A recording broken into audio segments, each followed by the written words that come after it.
आओ सुत पुराणी कहे सोनक ऋषियों ने एक भगवान नी एक हूँ कथा कहूँ जेनु महात्मय शिवरात्रि ऊपर लागेलू से चित्रकूटनी बाजूमा एक जंगल से અને જંગલમાં એક કિરાતો રહે છે.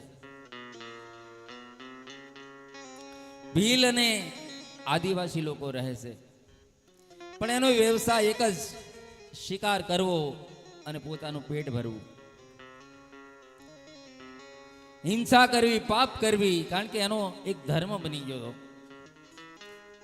જેમ માણસને કોઈ પણ વસ્તુ વાલી લાગે એમ એ લોકોને પાપ વાલા.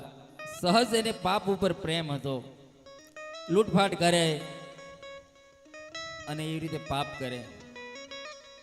એમાં નગરનો એક મુખી એમ કહેવાય, સુત પુરાણી સોનક ઋષિઓને કહે, જંગલમાં શિકાર કરવા ગયો. આખો દિવસ શિકાર કરવા માટે તલાશ કરી, પણ એને ક્યાંય શિકાર મળ્યો નહીં. નિરાશ થઈ ગયો, મારા બાળકો ઘરે ભૂખ્યા છે, પત્ની ભૂખી છે અને શિકાર મળ્યો નહીં, શું કરવું? એમ કહેવાય સાંજ ઢળી ગઈ અને ઘરે ખાલી હાથે કેમ જવું? લાવ એને વિચાર આવ્યો કે નદીના તટ ઉપર જાઓ અને ક્યાંક મૃગલા કોઈ પ્રાણી ત્યાં જળ પીવા આવે અને એનો હું શિકાર કરું. પણ પોતે વિચાર કરે કે મને જોશે તો હરણા પણ ભાગી જશે, કારણ કે એની દ્રષ્ટિમાં એ શિકારીને પહેલા ઓળખી લે. શું કરવું મારે? સુત પુરાણી સોનક ઋષિઓને કહે કે નદીને કિનારે એક બિલ્વ વૃક્ષનું ઝાડ હતું. એ માણસને એમ થયું આની ઉપર હું ચડી જાઉં અને પછી સરસંધાન નિશાન તાકીને તીર મારીશ. બિલ્વ વૃક્ષની એક ઘટાડોર વૃક્ષ હતું, એની ડાળ ઉપર જઈ અને મુખી નગરનો મુખી શિકાર કરવા માટે ડાળી ઉપર બેઠો છે. 3 પ્રહર વીતવાની તૈયારી. એમાં એક હરણ જળ પીવા માટે આવ્યું. શિવરાત્રીનો દિવસ હતો, સંધ્યા ઢળી ગઈ હતી અને એ માણસ બિલ્વ પત્ર ઉપર હતો, પણ એ આમ જોતો હતો શિકારની તલાશ કરવામાં. એમાં એનો પગ અડી ગયો અને એક બિલ્વ પત્રનો ઝુંડ નીચે પડ્યું અને નીચે શિવાલય હતું, એના ઉપર આવી ગયું. એને કોઈ ઈરાદો નહોતો શિવજીને બિલ્વ પત્ર ચડાવવાનો, પણ અનાયસે એ બિલ્વ પત્ર શિવજીની ઉપર આવ્યું અને એ બાજુ હરણ આવ્યું. હરણ પાણી પીવે અને એને તાકીને સરસંધાન કર્યું. હરણ જોઈ ગયું કે આ માણસ શિકારી મને મારશે. હરણ ને વાસા ફૂટી. હરણ કહે, ભાઈ તારે મારો શિકાર કરવો હોય તો મારી ના નથી, પણ મારા બચ્ચાને અને એને હું કહેતી આવું, કારણ કે એ મારી રાહ જોવે. હું પણ આખો દિવસ વનમાં ભટકી ભટકી સારો સારવા માટે ગઈ હતી, એને જવાબ આપી આવું, એ મારી રાહ જોવે છે. પેલો શિકારી કહે, જે નગરનો મુખી હતો, બોલે પ્રાણીનો શું ભરોસો, આ પશુનો પાછા આવે. બોલે હું તને વસન આપું છું. અને થોડીક દયા આવી ગઈ, હરણીને જવા દીધી. બીજો પ્રહર થયો અને હરણ આવ્યું. એ સમય એમ કહેવાય બીજા 3 કલાક વીત્યા અને એના પગ અડી અને બીજું બિલ્વ પત્રનું ઝુંડ એની ઉપર પડ્યું, શિવાલય ઉપર. હરણને તીર મારવાની તૈયારી કરે એટલે હરણ પણ જાણી ગયું. હરણે કીધું, એ શિકારી તારે મને મારવું હોય તો મારે, કારણ કે મારું શરીર કોઈના પરોપકાર, કોઈના માટે ઉપયોગી બનતું હોય તો મારા માટે સદભાગ્ય છે, પણ મારી હરણીને હું મળ્યો નથી, એને મળી લઉં પછી તું મારો શિકાર કરજે. અને વાત થોડીક રૂચી, એને પણ જવા દીધી. ત્રીજો પ્રહર થવાની તૈયારી થઈ. એમ કહેવાય એના બચ્ચા આવ્યા મા બાપને ગોતવા માટે.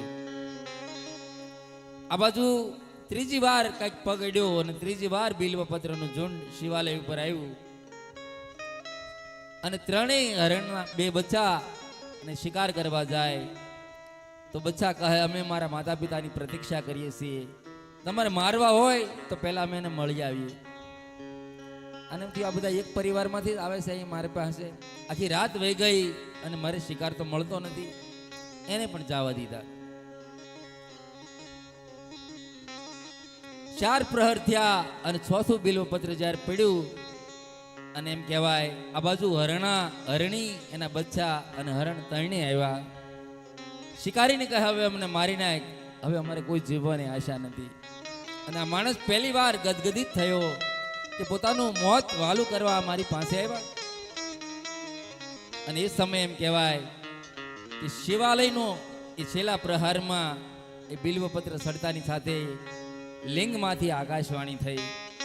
એ ભીલ હરણ પોતાની જાતને જોખમમાં મૂકી અને તારી સાંસે આવ્યા, તને પણ જરાય કરુણા નથી આવતી. ત્યારે એમ કહેવાય શિવાલયના એ શરણમાં આવી ગયો. હરણાના બચ્ચાને હરણને કહે તમે જાઓ, મારે તમારો શિકાર નથી કરવો. ભગવાન શિવની સાધના કરવા લાગ્યો. ત્યારે ભગવાન કહે હવે તું તારા નગરમાં જા, હવે તું શિકાર નહીં કરીશ. બોલે મને કંઈક આશ્વાસન આપો, કંઈક ભક્તિ આપો ભોલેનાથ તમે મને. ત્યારે ભગવાન શિવજી કહે કે તારા નગર એનું નામ છે સંગવેરપુર, અને સંગવેરપુરનો મુખી છો તું, તારું નામ આજથી હું ગુહ રાખું છું. અને તારે ત્યાં ભગવાન રામ, લક્ષ્મણ અને જાનકી જ્યારે વનમાં નીકળશે ત્યારે તારા સંગવેરપુરમાં એક રાત્રિ રોકાશે. ગુહને બહુ આનંદ થયો અને ત્યારથી એમ કહેવાય એ ગુહ રામની પ્રતીક્ષા કરતો હતો. અને રામ સંગવેરપુરમાં આવ્યા અને ગુહને ત્યાં એટલું જ નહીં, ગુહને ભગવાને પોતાનો મિત્ર બનાવ્યો. કારણ કે જે શિવની ઉપાસના કરશે એ રામનો સખો બનશે, અને રામની ઉપાસના કરશે એના ઉપર શિવની કૃપા ઉતરશે. આ પ્રસંગ હું એટલા માટે કહું છું કે રામાયણ અને શિવ કથા બંને એકબીજાના પર્યાય છે. રામાયણમાં તમે ઊંડા ઉતરો એટલે શિવ કથામાં પ્રવેશી જવાય, અને શિવ કથામાં જાઓ તો એના પ્રસંગો રામાયણમાં મળે છે. બંને એકબીજાના પૂરક છે. શિવમાં અને રામમાં અને કૃષ્ણમાં કોઈ તફાવત નથી. કારણ કે કથા પણ એક જગ્યાએ ચાલે છે, એના વક્તા અલગ અલગ છે. એટલા માટે આ કથાનો વિસ્તાર બાબાજી કરે છે. તો ભગવાન શિવજી આ કથા પાર્વતીને કહે કે દેવી, ભગવાન રામને જન્મવાના મેં બે કારણ તો તમને કીધા, હવે એક ત્રીજું કારણ કહું કે નારદજી એકવાર વિષ્ણુ ભગવાનને શાપ આપ્યો હતો. આમ જ્યાં કીધું અને સતીનું મન થોડુંક વિચલિત થયું. ભોલેનાથ ઉભા રહ્યો. નારદજી ભગવાનને વિષ્ણુ ભગવાનને શાપ આપ્યો આવું તમે કીધું? બોલે હા. તો ભગવાન વિષ્ણુએ વળી કયો અપરાધ કર્યો કે નારદને શાપ આપવો પડ્યો? કારણ કે પોતાના ગુરુ છે ને એટલે બચાવ કર્યો.